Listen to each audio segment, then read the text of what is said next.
کہ دین کا علم اور دنیا کا مال، ان دونوں میں ڈفرنس کیا ہے؟ دنیا کی چیزیں، دنیا کے اسباب اور دین کا علم یہ کس قدر بلند ہے؟ آپ فرماتے ہیں العلم میراث الانبیاء، دین کا علم یہ انبیاء کی وراثت ہے، والمال میراث الفرعون وقارون، اور مال یہ فرعون اور قارون کی وراثت ہے۔ اب آپ پر ہے کہ آپ نے فخر انبیاء کی وراثت پر کرنا ہے یا فرعون اور نمرود اور دیگر قارون کی وراثت پر کرنا ہے۔ پھر آپ نے فرمایا العلم یحرسک، علم دین تیری حفاظت کرتا ہے۔ یہ والدین کی ذمہ داری ہے اپنے بچوں کو دین کا علم سکھانا۔ یہ رمضان المبارک آ رہا ہے، دین کا علم سکھائیں، دین کا علم سکھائیں۔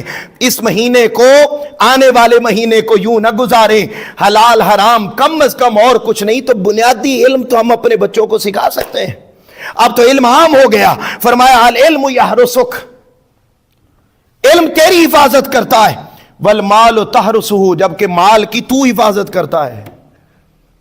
مال کی تجھے حفاظت کرنا پڑتی ہے، بینک میں رکھوانا پڑتا ہے، تالے لگوانے پڑتے ہیں اور طرح طرح سے ہیلے بہانے کرنے پڑتے ہیں۔ فرمایا علم تیری حفاظت کرے گا۔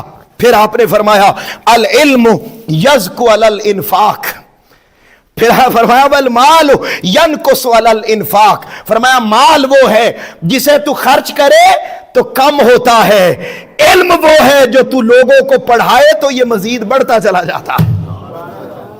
پھر فرمایا علم یدخل فی الکفن، اللہ اللہ، وَيَبْقَى الْمَالِ، فرمایا جب تو مر جائے گا تو مال باقی پیچھے رہ جائے گا، علم تیرے ساتھ تیری کفن میں بھی جائے گا۔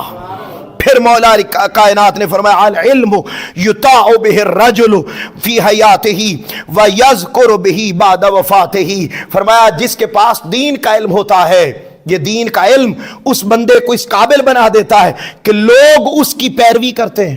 جب وہ مر جاتا ہے بندہ تو مرنے کے بعد بھی اس کا اچھے لفظوں کے ساتھ ذکر کیا جاتا ہے، یار اس کے بعد دین کا علم بڑا تھا۔